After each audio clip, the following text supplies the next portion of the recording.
ನಮಸ್ತೆ ಎಲ್ರಿಗೂ ಕಿಚನ್ ಕನ್ನಡತಿ ಯೂಟ್ಯೂಬ್ ಚಾನಲ್ಗೆ ಸ್ವಾಗತ.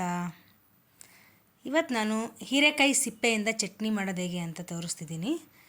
ಅದನ್ನು ಮಾಡೋಕ್ಕೆ ಒಂದೆರಡು ಹೀರೆಕಾಯಿನ ನೀಟಾಗಿ ತೊಳೆದು ಸಿಪ್ಪೆ ತೆಗೆದಿಟ್ಕೊಂಡಿದ್ದೀನಿ. ಮತ್ತು ಒಂದೆರಡು ಹಸಿಮೆಣಸಿನ್ಕಾಯಿ, ಹಾಗೆ ಒಂದು ಸ್ವಲ್ಪ ಹೀರೆಕಾಯಿ ಕಟ್ ಮಾಡಿ ಇಟ್ಕೊಂಡಿದ್ದೀನಿ. ಒಂದು ಸ್ವಲ್ಪ ಹೀರೆಕಾಯಿ, ಮತ್ತು ಒಂದು ಗಡ್ಡೆ ಬೆಳ್ಳುಳ್ಳಿ ಸುಲಿದಿಟ್ಕೊಂಡಿದ್ದೀನಿ. ಒಂದು ಅರ್ಧ ಟೀ ಸ್ಪೂನ್ ಜೀರಿಗೆ, ಕೊತ್ತಂಬರಿ ಸೊಪ್ಪು, ರುಚಿಗೆ ತಕ್ಕಷ್ಟು ಉಪ್ಪು, ಮತ್ತು ಅರ್ಧ ಟೀ ಸ್ಪೂನು ಉದ್ದಿನಬೇಳೆ ತೊಗೊಂಡಿದ್ದೀನಿ.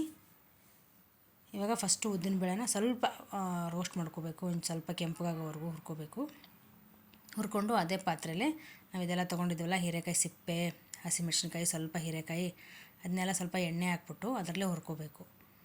ಕಸದಿಂದ ರಸ ಅನ್ನೋ ಹಾಗೆ ಯಾವುದೂ ಒಂದು ವೇಸ್ಟ್ ಇರಲ್ಲ. ಅದರಲ್ಲೂ ನಾವು ಸ್ವಲ್ಪ ಏನಾದರೂ ಕ್ರಿಯೇಟಿವ್ ಆಗಿ ಮಾಡಿದ್ರೆ ಯಾವುದೂ ವೇಸ್ಟ್ ಆಗೋಲ್ಲ, ಎಲ್ಲ ಚೆನ್ನಾಗಿರುತ್ತೆ. ಇದನ್ನು ಒಂದು ಸ್ವಲ್ಪ ನೀವು ಟ್ರೈ ಮಾಡಿದ್ರೆ ಎಲ್ರಿಗೂ ಖಂಡಿತ ಇಷ್ಟ ಆಗುತ್ತೆ ಈ ಚಟ್ನಿ.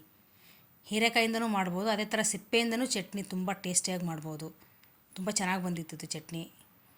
ಈಗ ಹುರಿದು ಸ್ವಲ್ಪ ಚೆನ್ನಾಗಿ ಕೆಂಪಗಾಗಿದೆ. ನಾನು ಸ್ವಲ್ಪ ಆರಕ್ಕೆ ಬಿಟ್ಟಿದ್ದೆ, ಇವಾಗ ಆರಿದೆ. ಇವಾಗ ಮಿಕ್ಸಿ ಮಾಡ್ಕೊತೀನಿ.